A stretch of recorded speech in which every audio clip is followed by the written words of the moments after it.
Caribbean सागर के बीच एक परिवार अपनी यॉट पर छुट्टियां मना रहा होता है। माँ जूलिया तैरने के लिए पानी में कूद जाती है। आराम करते समय उसे कुछ अजीब महसूस होता है, लेकिन क्योंकि आसपास कुछ दिखाई नहीं देता, वह सोचती है कि शायद उसका भ्रम होगा। कुछ सेकंड बाद वही अजीब एहसास फिर होता है।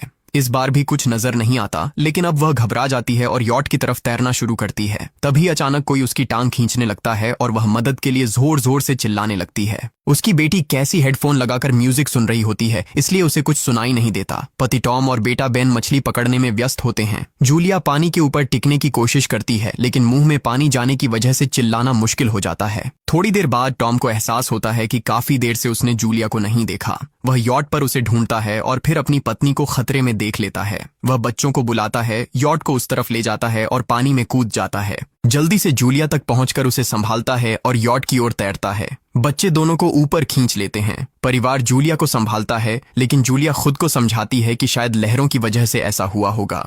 रात को सब मिलकर बेन का जन्मदिन मनाते हैं। कैसी को उसके बॉयफ्रेंड का कॉल आता है, तो वह लैपटॉप लेकर बाहर चली जाती है। वीडियो कॉल में उसका बॉयफ्रेंड दिखाता है कि शहर के ऊपर बड़े बड़े काले बादल छा गए हैं। कॉल ग्लिच होकर फ्रीज हो जाती है। कैसी यह बात परिवार को बताने आती है, लेकिन टॉम कहता है कि शायद जमीन से दूर होने की वजह से सिग्नल कमजोर है। तभी सबको एक आवाज सुनाई देती है। वे सब बाहर जाते हैं और देखते हैं कि व्हेल मछलियों का एक समूह गुजर रहा है। टॉम समझाता है कि व्हेल मछलियां हमेशा पृथ्वी के मैग्नेटिक फील्ड को फॉलो करती हैं, लेकिन जब तूफान आता है तो वे कंफ्यूज हो जाती हैं। अचानक यॉट जोर से हिलती है और बेन गिर जाता है। टॉम को चिंता होती है कि कहीं यॉट को नुकसान तो नहीं पहुंचा, इसलिए वह डाइव करके नीचे चेक करने चला जाता है। कुछ देर बाद वह सतह पर वापस आता है, लेकिन उसके कंधे पर एक बड़ा घाव होता है। जूलिया तुरंत उसका जख्म सीती है। टॉम बताता है कि पानी के अंदर उसे ऐसा लगा जैसे उसके पीछे कोई बहुत बड़ा जीव था, लेकिन जब उसने मुड़कर देखा तो प्रोपेलर से कट लग गया। वह कहता है कि जो भी चीज थी बहुत बड़ी थी। टॉम को यॉट पर काफी नुकसान दिखाई देता है, इसलिए उन्हें मदद बुलानी पड़ती है।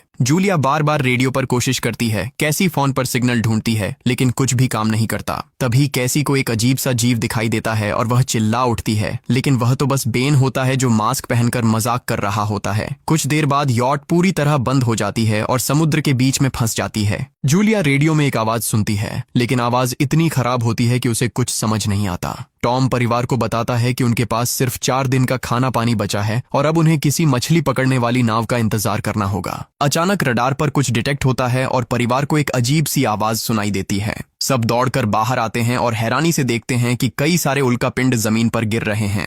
जहां जहां उल्कापिंड गिरते हैं वहां बड़े धमाके होते हैं। एक उल्कापिंड पानी में उनके पास गिरता है तो टॉम तुरंत यॉट को चलाने की कोशिश करता है। इंजन मुश्किल से चलता है, लेकिन तभी एक और उल्कापिंड उस इलाके को हिट करता है। परिवार डर के मारे एक दूसरे को कसकर पकड़ लेता है। तभी टॉम को समझ आता है कि जो आग के गोले गिर रहे हैं वे उल्कापिंड नहीं बल्कि सैटेलाइट्स हैं। उसी वक्त बेन देखता है कि यॉट से धुआं निकल रहा है। टॉम चेक करता है और कंफर्म होता है कि इंजन खराब हो गया है। हवा तेज होने लगती है तो फैमिली यॉट के अंदर छुप जाती है, बिना ये नोटिस किए कि कंपास बहुत तेजी से घूम रहा है। यॉट जोर जोर से हिलने लगती है। बेन फिर से गिर जाता है और इस बार उसे चोट भी लग जाती है। लहरें तेजी से यॉट से टकरा रही होती हैं। टॉम स्ट्रगल करके बाहर जाता है और लाइफ जैकेट्स लेकर आता है। तभी पावर चली जाती है। टॉम तुरंत पावर बॉक्स का बटन प्रेस करता है और लाइट वापस आ जाती है। उस वक्त बेन नोटिस करता है कि जूलिया की नाक से खून बह रहा है। जूलिया को चक्कर आने लगते हैं, जबकि कैसी सिंक पर जाकर उल्टी कर देती है। टॉम रेडियो ट्राई करता रहता है पर सिग्नल नहीं मिलता। अचानक एक तेज हाई पिच्ड नॉइज आती है और हवा और भी स्ट्रांग हो जाती है। जूलिया दरवाजे बंद करने की कोशिश करती है, पर एक हैच खुल जाता है और हवा खिड़कियां तोड़ने लगती है। टॉम एक फ्लेयर जलाता है और थोड़ी देर बाद अंधेरा छा जाता है।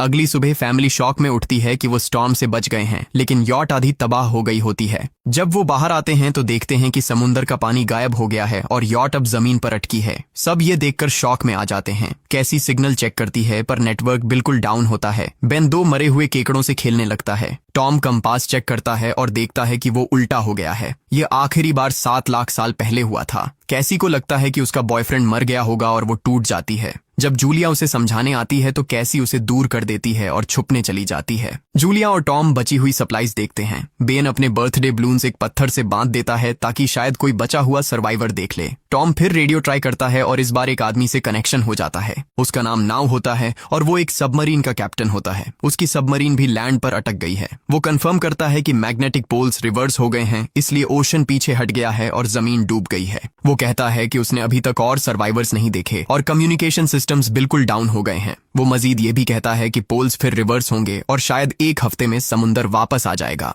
वो फैमिली को वार्न करता है कि जितना हो सके ऊंची जगह चढ़ जाओ, क्योंकि जब पानी वापस आएगा तो वो बहुत खतरनाक होगा। वो बोलता है उसका पार्टनर क्रैश में मारा गया और सबमरीन में बस 3 लोगों की ही जगह है। जूलिया और टॉम उससे कहते हैं कि प्लीज हमारे बच्चों को बचा लो। वो उन्हें अपने कोऑर्डिनेट्स दे देता है। टॉम कैलकुलेट करता है कि सबमरीन तक पहुंचने में 2-3 दिन लगेंगे। वो फैमिली से कहता है आज रात अच्छे से आराम कर लो, कल सुबह हम निकलेंगे। अगली सुबह फैमिली सामान पैक कर रही होती है, तभी टॉम को पास में कुछ हिलता हुआ दिखता है। वो एक लंगड़ा आदमी होता है जिसके हाथ में हारपून होती है और साथ में एक कुत्ता लगातार भौंक रहा होता है। टॉम उसके पास जाता है और उसे पानी की बोतल देता है, लेकिन वो आदमी कुछ ऐसी भाषा में बोलता है जो टॉम समझ नहीं पाता। पानी पीने के बाद वो अजनबी अचानक टॉम के सिर पर बोतल मारता है और चेहरे पर जोर का लात मार देता है। जूलिया डर के मारे भागती है, लेकिन तब तक देर हो चुकी होती है। वो आदमी टॉम के पेट में हारपून घुसा चुका होता है। टॉम कुछ पल तक तड़पता है और फिर वो उसकी गर्दन भी काट देता है। फिर वो आदमी जूलिया के पीछे भागता है और उस पर हारपून फेंकता है, जिससे उसके कंधे में चोट लग जाती है।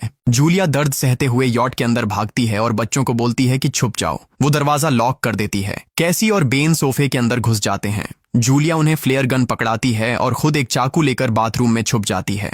वो आदमी दरवाजे पर जोर जोर से धक्के मारता है और आखिर अंदर घुस ही जाता है। पहले वो थोड़ा खाना उठाता है और फिर यॉट में इधर उधर ढूंढने लगता है, फिर बाथरूम की तरफ जाता है, लेकिन जूलिया समझदारी से एक छोटे छेद से बाहर निकल जाती है। वो आदमी सोचता है कि जूलिया भाग गई, लेकिन जैसे ही वो धीरे से निकलने लगती है, उसका कुत्ता उसे देख लेता है और भौंकने लगता है। कुत्ता उस पर झपटता है तो जूलिया चाकू से उसे मार देती है। कुत्ते की चीख सुनकर वो आदमी बाहर आता है और अपने कुत्ते की लाश देखकर आग बबूला हो जाता है। इस बीच जूलिया यॉट के दूसरे साइड से अंदर जाने की कोशिश करती है। वो ऊपर चढ़कर टूटी हुई खिड़की से अंदर घुसने लगती है, लेकिन वो आदमी पहले ही वहां पहुंच जाता है। वो उसे पकड़कर जोर से मुक्का मारता है, जिससे वो नीचे गिर जाती है। जूलिया फर्नीचर पकड़कर बचने की कोशिश करती है, लेकिन वो आदमी उसे लात मारकर दूर फेंक देता है। फिर वो उसकी कलाई पर पैर रख देता है ताकि वो चाकू छोड़ दे, और फिर उसके बाल पकड़कर उसका चेहरा जमीन पर दे मारता है और सोफे पर फेंककर उसका गला दबाने लगता है। बच्चे ये सब कुछ देख रहे होते हैं। कैसी बाहर निकलकर फ्लेयर गन चलाती है जो सीधा उस आदमी को लगती है। वो जल उठता है और यॉट में आग फैलने लगती है। बच्चे तुरंत भाग जाते हैं, लेकिन जूलिया वापस आती है। वो उसे एक किक मारकर गिराती है, मैप और बैग उठाती है और वहां से भाग जाती है। बेन और कैसी अपने पापा के पास जाकर रोने लगते हैं। जूलिया भी उनके साथ बैठ जाती है और तीनों मिलकर आंसुओं के साथ टॉम को आखिरी अलविदा कहते हैं। तभी वो डरावना आदमी फिर यॉट से बाहर निकल आता है तो फैमिली फिर से भागने लगती है। कुछ ही देर में यॉट एक बड़े धमाके के साथ उड़ जाती है। थोड़ी दूर चलने के बाद वो लोग एक छोटे से झरने के पास रुकते हैं ताकि थोड़ा आराम कर सकें। कैसी सोचती है कि शायद वो पागल आदमी उनके पास गुब्बारे देखकर आया था। ये सुनकर बेन खुद को कसूरवार मानने लगता है। जूलिया उसे समझाती है कि इसमें उसकी कोई गलती नहीं थी और सबको आगे बढ़ने को कहती है, क्योंकि वो आदमी अभी भी उनके पीछे है। रास्ते में एक छोटे तालाब के पास बेन एक मरी हुई हैमरहेड शार्क देखकर हैरान रह जाता है। तभी जूलिया नोटिस करती है कि वो आदमी फिर उनके करीब पहुंचने वाला है। सब लोग दौड़ पड़ते हैं और एक रेत के टीले से नीचे गिर जाते हैं, जहां उन्हें जहरीला कचरा दिखाई देता है। फैमिली सावधानी से उसे पार करती है और लगता है कि उन्होंने उस आदमी से पीछा छुड़ा लिया है। चलते चलते उन्हें बड़े बड़े मरे हुए सी एनिमल्स और समुंदर के नीचे जमा हुआ सारा प्लास्टिक दिखने लगता है। बेन धीरे धीरे चलने लगता है तो जूलिया समझ जाती है कि वो डिहाइड्रेशन के करीब है। वो सबको रुकने को कहती है। जब वो पानी की बोतल देखती है तो उसे झटका लगता है। बोतल में पानी लगभग खत्म हो चुका होता है। कैसी को एहसास होता है कि शायद उसने बोतल ठीक से बंद नहीं की थी। जूलिया गुस्से में चिल्लाती है कि उसकी लापरवाही की वजह से पानी खत्म हो गया। कैसी जवाब देती है, क्या फर्क पड़ता है, वैसे भी हम बचने वाले नहीं हैं। दोनों के बीच लंबी बहस होती है, फिर भी फैमिली आगे चलती रहती है। कुछ देर बाद उन्हें एक क्रैश हुआ प्लेन मिलता है। अंदर कुछ हिलता डुलता देख सब डर जाते हैं, लेकिन वो सिर्फ कुछ पक्षी होते हैं। फैमिली तय करती है कि रात यहीं प्लेन के अंदर गुजारेंगे। वो थोड़ा सा स्नैक शेयर करते हैं और जूलिया को टॉम की जैकेट में एक फैमिली फोटो मिलती है, जिसे देखकर उसका दिल टूट जाता है। कैसी पूछती है, मॉम आप और डैड की लव स्टोरी क्या थी? जूलिया मुस्कुराकर बताती है, टॉम हॉस्पिटल में मेरा पेशेंट था। फिर एक दिन उसने फूल और एक प्यारी सी कविता देकर अपना प्यार जताया था। रात के बीच में कैसी प्लेन से बाहर जाती है। तभी वो डरावना आदमी उसे पीछे से पकड़ने की कोशिश करता है, लेकिन जूलिया अचानक पीछे से उस पर टूट पड़ती है और बार बार चाकू से वार करके उसे मार देती है। कैसी अपनी माँ को गले लगाकर शांत करती है। अगली सुबह उस आदमी की लाश पर कीड़े गुंड पड़े होते हैं।